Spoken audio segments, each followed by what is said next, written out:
Hello guys, তো welcome my mini blog. তো আজকে আমি মিনি ব্লগে দেখাতে চলেছি আমাদের বাড়িতে আজকে কি হচ্ছে। তো চলুন দেখানো যাক।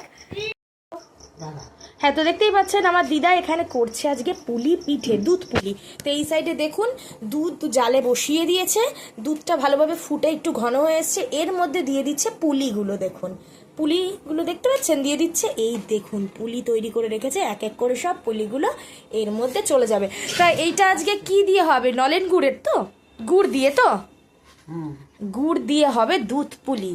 আপনাদের কার কার কেমন লাগে এই, আর আপনাদের বাড়িতে কি কি পিঠে হয়েছে সেটাও কিন্তু অবশ্যই জানাতে ভুলবেন না। তা আপনাদেরকে লাস্ট লুকটা আমি দেখাবো, ঠিক আছে? তো অপেক্ষা করুন। তো হ্যাঁ, তো পিঠেটা একদম কমপ্লিট হয়ে গেছে, তো আপনাদের সাথে সেটাই শেয়ার করছি, ঠিক আছে? তো চলুন দেখানো যাক। দেখতে পাচ্ছেন কি দারুণ লাগছে দেখতে, দুধ পুলি একদম তৈরি। কিন্তু বন্ধুরা এটা এখন একটু গরম গরম আছে, এই জন্য আমি এটা এখন খাবো না। এটা একটু ঠান্ডা হয়ে একটু ফ্রিজারে রেখে একদম ঠান্ডা ঠান্ডা খেতে হবে।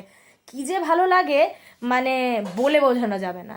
তা আপনাদের আমাদের ভিডিও কেমন লাগে সেটাও অবশ্যই জানাতে কিন্তু ভুলবেন না। যেটুকুই, টাটা।